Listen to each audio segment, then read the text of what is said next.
Hello everyone, आज हम लोग डिस्कस करेंगे थर्ड सेम के हिस्ट्री प्रोग्राम के पेपर को। प्रीवियस ईयर क्वेश्चन जो कि रिसेंटली 2020 में आया है, इससे रिलेटेड रिक्वेस्ट भी थे और सॉरी फॉर द लेट, दोबारा से आप लोगों को बोलना पड़ा। तो मैं आज इसे अपलोड कर रही हूँ। तो शुरू करते हैं आज के क्वेश्चन, प्रीवियस ईयर क्वेश्चन के डिस्कशन को। मैं Nasreen, department of history, BB college Asansol. तो देखिए, पहला जो क्वेश्चन है आप लोगों को यहाँ पर दिख रहा है, ये प्रोग्राम का कोर पेपर सीसी पेपर है। और ये जो प्रोग्राम इन हिस्ट्री है उनका भी है, और जिनका प्रोग्राम दूसरे डिसिप्लिन में है ये उनके लिए भी है। लेकिन एसएससी पेपर जब हम लोग डिस्कस करेंगे तो एसएससी पेपर सिर्फ हिस्ट्री प्रोग्राम के स्टूडेंट के लिए ही वो पेपर है। तो शुरू करते हैं। पहला क्वेश्चन जो है, क्वेश्चन पैटर्न तो आप लोगों को पता है, आप लोग थर्ड सेम के स्टूडेंट हैं तो मुझे क्वेश्चन पैटर्न बताने की ज़रूरत नहीं है। तो पहला क्वेश्चन है, who initiated permanent settlement. Permanent settlement जो था या स्थायी बंदोबस्त जो था, उसका शुरुआत या उसकी जो स्थापना कहें या फिर उसे इनिशिएट किसने किया था। तो इसका आंसर होगा लॉर्ड कार्नवालिस। लॉर्ड कार्नवालिस ने किया था 1793 में। चूँकि यहाँ डेट नहीं पूछा है, 1 मार्क्स का क्वेश्चन है, जस्ट इनिशिएशन किसने किया था उस, यानी इनिशिएटर का नाम लिखना है, तो जस्ट आप लोग लिख दीजिए Lord Cornwallis. Next question B number है, who is the author of poverty the un British rule in India. ये जो बुक है poverty the un British rule in India, ये बुक किसने लिखी। तो ये बुक जो है वो दादा भाई नौरोजी ने लिखा है। जब हम लोग ड्रेन ऑफ वेल्थ की थ्योरी पढ़ेंगे तो उसमें हम लोग डिटेल में देखेंगे, और उसी वक्त उन्होंने ये बुक भी लिखा था। Who founded Asiatic society. Asiatic society की स्थापना किसने की। तो विलियम जॉन्स के द्वारा किया गया है एशियाटिक सोसाइटी की स्थापना। एशियाटिक सोसाइटी मान एक तरह से समझ लीजिए ये इंडियंस कल्चर या इंडियंस चीज़ों के ऊपर, बुक्स के ऊपर एक रिसर्च करने के लिए ये एक नया इंस्टीट्यूशन था, जिसने इंडिया के बहुत सारे या फिर एशिया के बहुत सारे जो यहाँ के कल्चर है, लिटरेचर है, उस पर उन्होंने काम किया। और ये 15 जनवरी 1784 में इसकी स्थापना हुई थी। लेकिन जस्ट आप लोगों का यहाँ पे क्वेश्चन है कि किसने स्थापित किया था, तो जस्ट आंसर होगा William Jones. Next D number question पे आते हैं, when was TISCO founded. TISCO की स्थापना कब हुई। टिस्को के बारे में आप लोग सबको ही जानते हैं। तो 1907 में हुई है, कहीं कहीं 1908 भी मिलता है, लेकिन वेरी फर्स्ट इनिशिएटिव जो था वो 1907 में ही था। जमशेदजी टाटा के द्वारा किया गया था। इनके नाम पे शहर भी है झारखंड में, जमशेदपुर। ई नंबर क्वेश्चन पर हम लोग आते हैं। ई नंबर क्वेश्चन है, who was the leader of आत्मीय सभा। आत्मीय सभा जो था उसका लीडर कौन था। तो राजा राम मोहन रॉय। सबसे पहले उन्होंने आत्मीय सभा की ही स्थापना की थी। आगे चलकर फिर इसका एक्सपेंशन हुआ और दूसरा नामकरण हुआ, वो खैर हम लोग बाद में देखेंगे। तो अभी इस क्वेश्चन के अकॉर्डिंग राजा राम मोहन रॉय ने, और 1814 में। लेकिन आप लोगों से जस्ट नाम पूछा है तो सिर्फ नाम को मेंशन करिए। नेक्स्ट एफ नंबर क्वेश्चन पर आते हैं, when was Arya Samaj established. Arya Samaj की स्थापना किसने की। ये बहुत ही कॉमन क्वेश्चन है। आर्य समाज के बारे में आप लोगों को पता है, दयानंद सरस्वती जुड़े हुए हैं आर्य समाज से, और ये जो मूवमेंट हुआ था वो दयानंद सरस्वती के द्वारा ये सामाजिक सुधार आंदोलन हुआ था, और उन्होंने आर्य समाज की स्थापना की थी। और यह स्थापना जो है वो 1875 में हुआ था, 1875 में। Who founded Belur Math. बेलूर मठ की स्थापना किसने की। ये स्वामी विवेकानंद से जुड़ा हुआ है। तो ये बेलूर मठ की स्थापना स्वामी विवेकानंद ने की थी।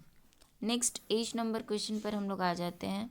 Name one chief leader of Aligarh movement. Aligarh movement का एक मुख्य नेता या एक मुख्य लीडर का नाम बताएं। तो इसमें हम लोग सर सैयद अहमद खान का नाम लिख सकते हैं। बहुत सारे थे, लेकिन मुख्य रूप से सर सैयद अहमद खान का नाम लिखा जा सकता है। और अगर आप दूसरे नेता का भी नाम लिखना चाहें तो वो भी लिख सकते हैं। नेक्स्ट है आई नंबर क्वेश्चन पर हम लोग आते हैं, हु रोट नील दर्पण। नील दर्पण किसने लिखा? नील दर्पण जो है वो जो नील विद्रोह हुआ था उससे रिलेटेड ही ये बुक है। तो नील दर्पण जो लिखा था वो दीनबंधु मित्र ने लिखा था।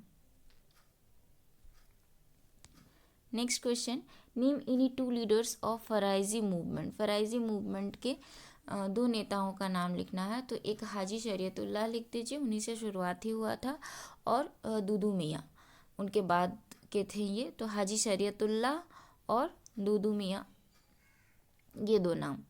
नेक्स्ट क्वेश्चन है, name any to leaders of Faraizi movement. अच्छा, ये तो हो गया।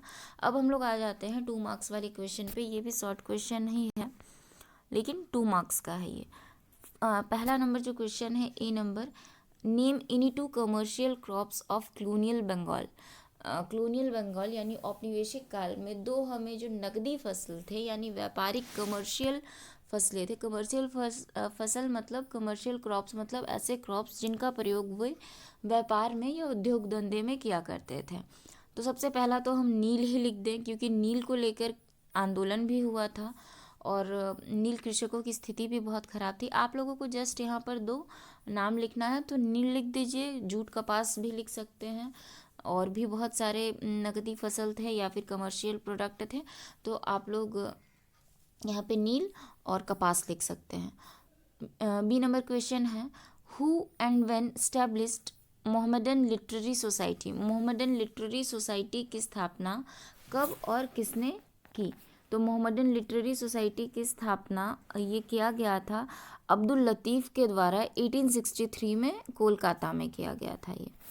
नेक्स्ट क्वेश्चन है ओरिएंटलिस्ट के ऊपर है ये question, C number, name any two orientalist. पहले ये ओरिएंटलिस्ट समझ लीजिए, प्राच्यवादी जो थे।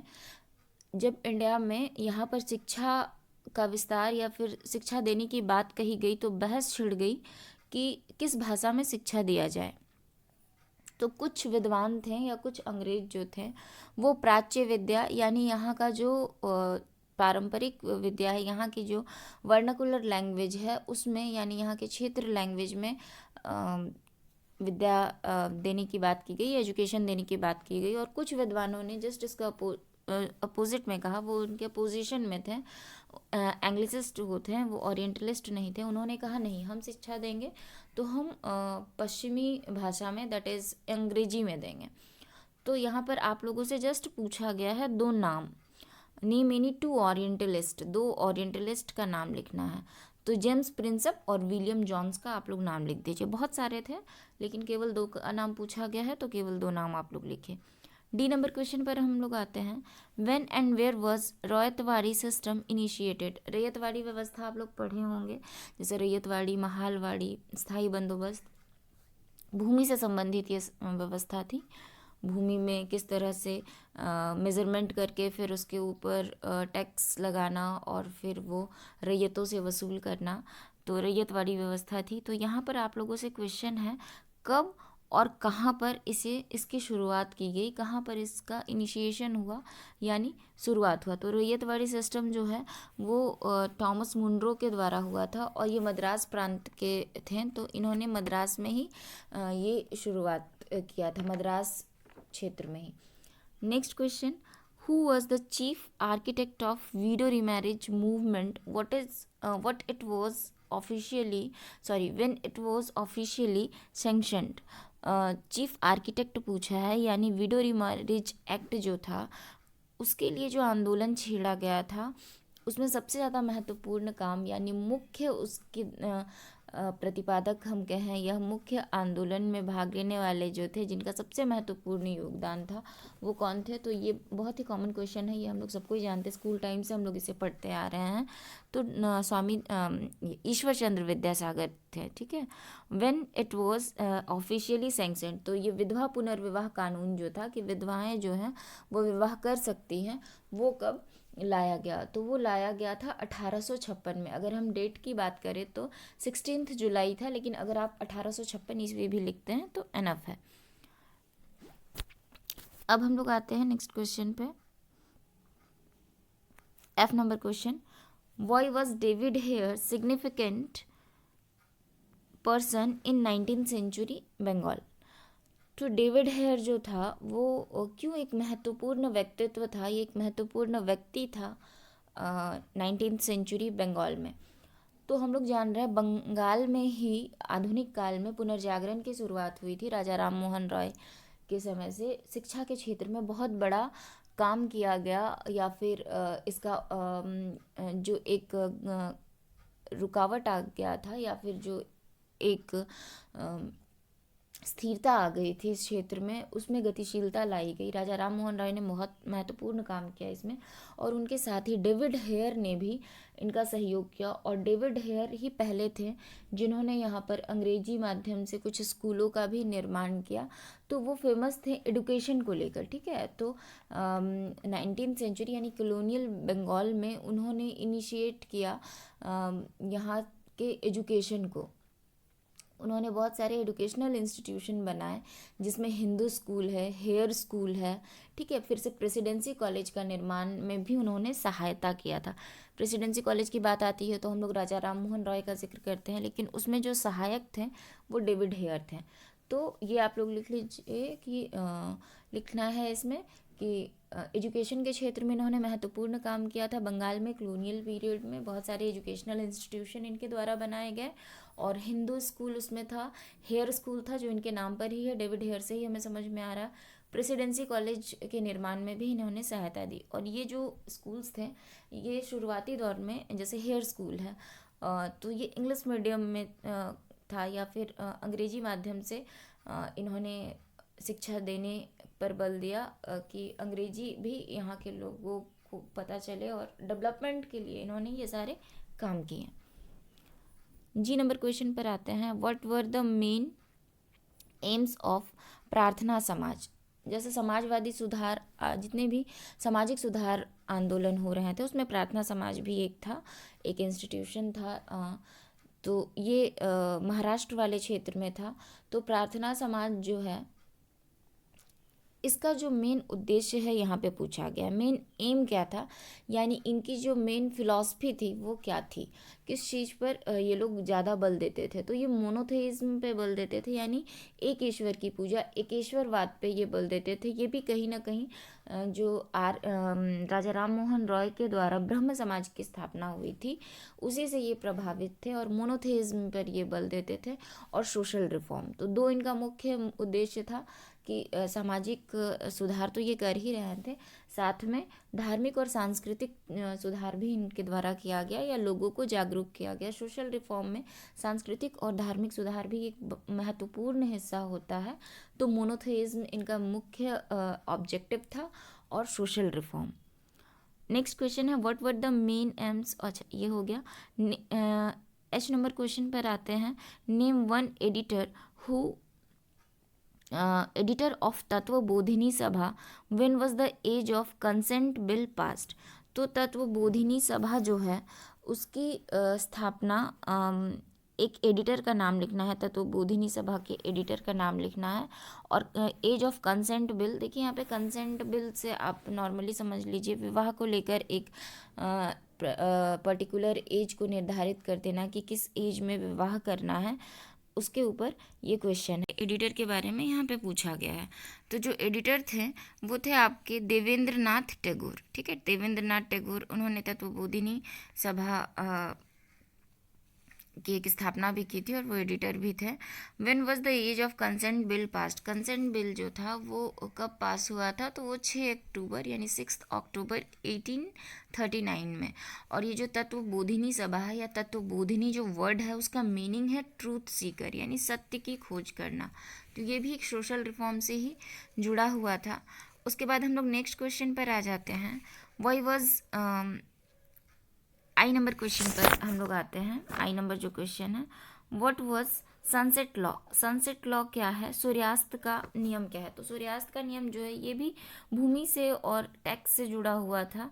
इसमें क्या था कि सूर्य के अस्त होने से पहले लगान आपको वसूल कर देना था, टैक्स राजस्व जो भी था वो आपको स्टेट तक पहुंचा देना था। अगर आप स्टेट तक नहीं पहुंचाते हैं, दैट इज़ ब्रिटिश सरकार तक नहीं पहुंचाते हैं, तो वो सूरज डूब जाने के बाद फिर वो आपकी जो ज़मींदारी है, जिस ज़मींदार की ज़मींदारी है, वो नीलाम कर दी जाती थी। तो इसे ही सूर्यास्त का नियम कहा गया है कि सनसेट के बाद फिर वो उसका नहीं रहेगा, अगर उसने ज़मींदारी या फिर रेवेन्यू जो है अगर उसने जमा नहीं किया है तो।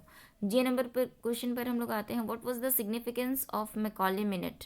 मैकॉले मिनट क्या है? तो ये जो टर्म है मैकॉले मिनट, ये एक्चुअल में एक डॉक्यूमेंट टाइप भी है।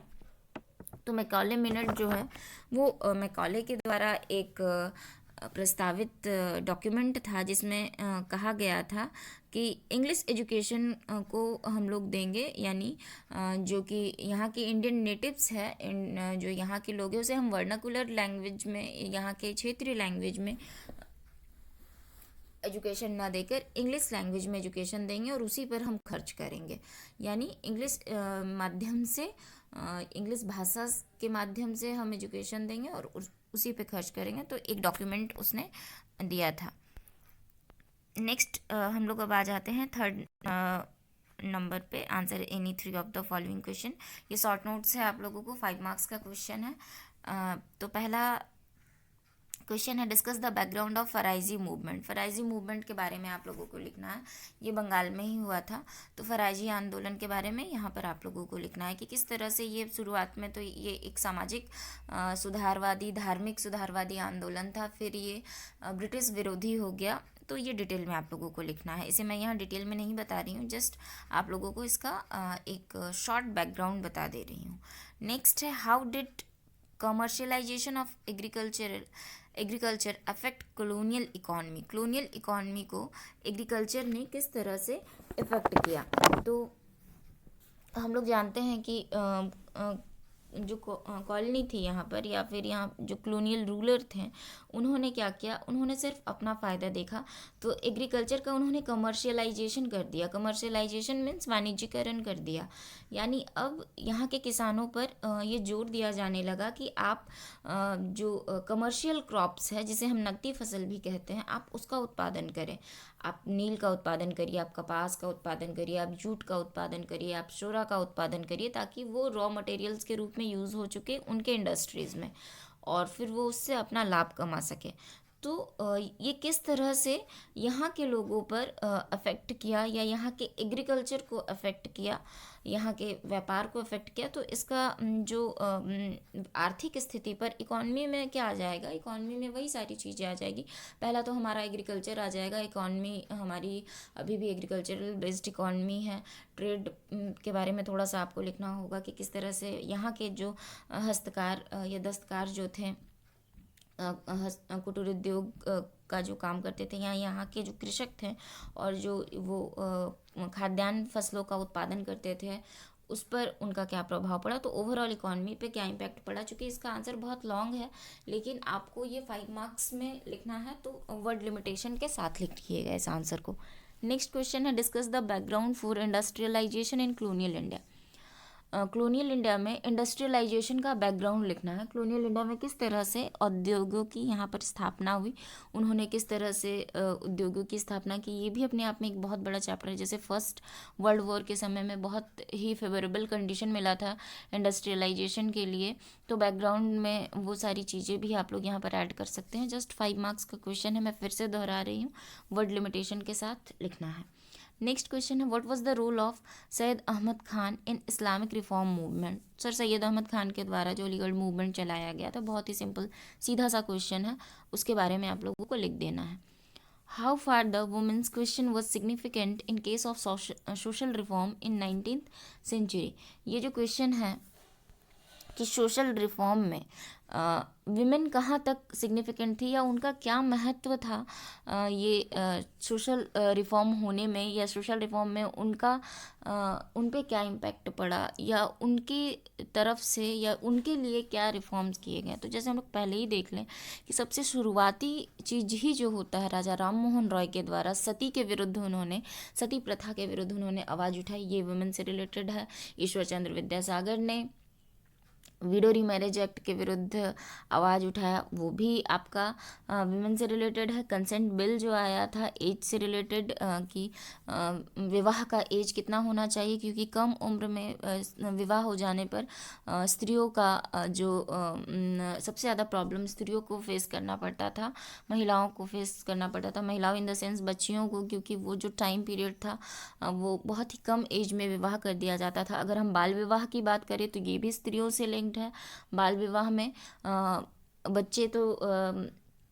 बच्चों का विवाह कर दिया जाता था। इसमें चूँकि पुरुष भी इंक्लूडेड है, लेकिन कभी कभी ऐसा भी होता था कि बहुत ही कम उम्र की महिलाओं का या बालिकाओं का विवाह जो है वो अधेड़ उम्र के पुरुषों के साथ कर दिया जाता था। तो ओवरऑल वुमेंस क्वेश्चन या वुमेंस के ऊपर एक बहुत बड़ी बात थी इन सारी चीज़ों को, ये रिफॉर्म जो मूवमेंट हुआ था उसमें, तो कहीं ना कहीं सेंटर में वो थी इन रिफॉर्म मूवमेंट में।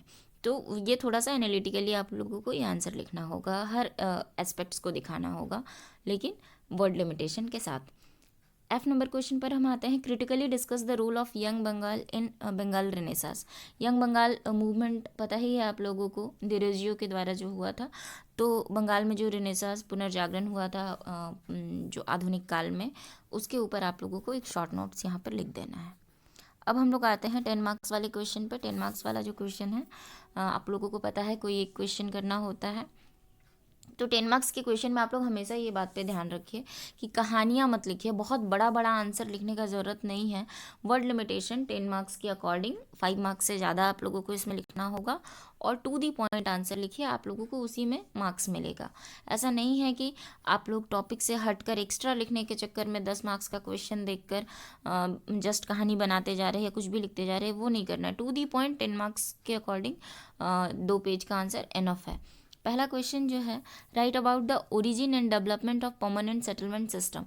स्थायी बंदोबस्त के बारे में आपको डिटेल में यहाँ पे लिखना है कि किस तरह से उसका उद्भव हुआ, यानी ओरिजिन उसका लिखना है, किस तरह से परमानेंट सेटलमेंट को लाया गया और उसका विकास लिखना है। ओवरऑल परमानेंट सेटलमेंट के बारे में आप लोगों को यहाँ पे लिखना है। नेक्स्ट क्वेश्चन है, what were the importance and implications of Ramakrishna Vivekananda movement, यानी रामकृष्ण मिशन की जो स्थापना हुई, बेलूर मठ का जो स्थापना हुई, यानी विवेकानंद के द्वारा जो सुधारवादी आंदोलन किया गया उसके बारे में यहाँ पे आपको लिखना है। Next, who was Titumir, discuss his role in Tariqah Muhammadiyah movement.